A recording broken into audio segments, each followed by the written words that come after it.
Well, one thing I'd like to do is I'd like to thank everyone for the hospitality. This was a marvelous show, and it was extremely impressive. My dad and myself, my son, we really enjoyed it and appreciate it greatly. When I was growing up, we never knew anything about my father's war experience. About 30 years ago, we started hearing bits and pieces of some of the things that he had experienced. And so we encouraged him, the 5 offspring, to write these things down. And he started doing that, and it turned into paragraphs, into chapters, and into books. And he has now completed his 4th book. And I'm not here to sell you books, but if you want to know factual information about the warbirds that were flown out of Debden, England, if you want to know facts about prison camp and things like that, he does at least 7 years of research for each book that he's written. The latest one is going to be released sometime this fall, and it's called The 81 Aces of the 4th Fighter Group. He got permission from each one of them, each one of their families, to publish their pictures, to publish stories about them, and I think it ought to be quite interesting for any aviators or fans of aviation. He was a fighter pilot. He was an ace. He won the Distinguished Flying Cross. He also, on his 17th mission, was shot down. And he eluded the Germans. I'll let him tell you about that, for about 2 to 2.5 weeks, and then was captured. He spent a year as a guest of the Luftwaffe and then successfully escaped. My father, Frank Speer.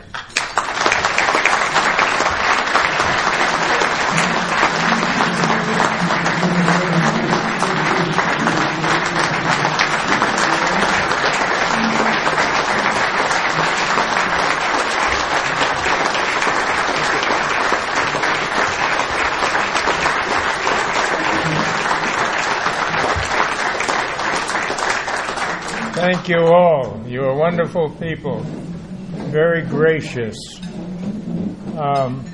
However, my son did leave out one thing. I also have the 3rd generation, my grandson. Would you stand up, please?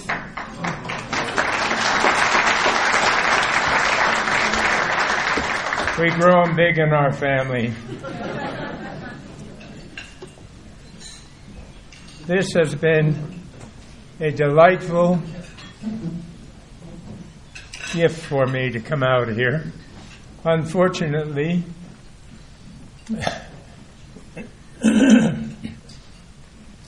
I have been to Colorado skiing, to reunions, and now to this.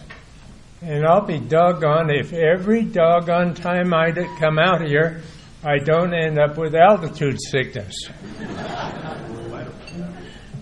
It's terrible. I could go 30,000 feet in a 51, and I can't go 6,000 feet here without getting altitude sickness. So if I appear shaky and old and feeble, it's not just because I am, it's because of the altitude sickness. So please put up with me. I want to mention that World War II was not just fighter pilots. And I was extremely happy to encounter one of our 4th Fighter Group crew chiefs at this program. Don Groomer, would you please stand? He has...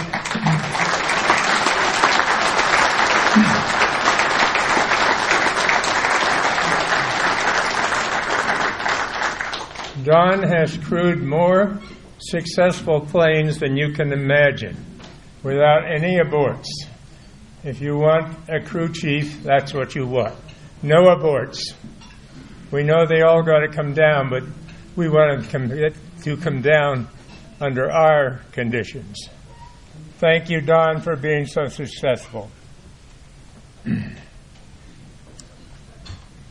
Now, it was suggested that I speak primarily about prison camp. I think you all know flying, but you don't all know prison camp. That was a fun thing, I can assure you, in reverse. We all had a very pleasant, nice meal here tonight. I would like to suggest that there's no comparison between it and what we were fed in the Luftwaffe camps. I'll enumerate a couple of them because I think you'll find them amusing. Daily, we got a bowl of soup. Now that sounds great. You get a bowl of soup often with a high-class dinner. They forgot the high-class dinner with us, and the soup was rather unmentionable. We had three kinds, basically. We had gray death, green death, and pea soup. Now, the gray death soup, I defy any of you to tell the difference between it and wallpaper paste. The green death was exactly like the gray death, except that they probably chewed up some grass and put in it and made it green.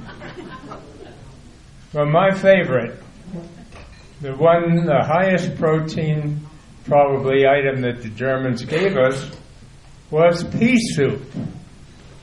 Now, it probably is difficult for you to imagine how pea soup can be high in protein. However, I'll explain it. In Germany, they must have had some kind of a insect that put itself into each flower, which was to become a pea. When the pea was picked, it was nice, round, solid, and I mean solid. It was like grape nuts. The pea had a hard shell on it. It was this insect completely encircled by the shell of the pea. Now, that sounds awful, doesn't it? However, we looked forward to goodies like that. We had other things, too, that the Germans created, I think, especially for us. One of the most outstanding was the bread. I could speak for a long time about the bread, but I don't want to bother you too much with all the gassy details. This bread, when we got it, was soggy. It was brown, and it was heavy. We tried unsuccessfully to eat it in its normal state. Found the only way we could really, I hate to use the word enjoy it, was to slice it thin, put it on top of the stove until it became hard enough that you could drive a nail with it. Break off pieces, and it would stay with you until evening. I have to explain that because there are young people here I'm sure don't know what I'm talking about.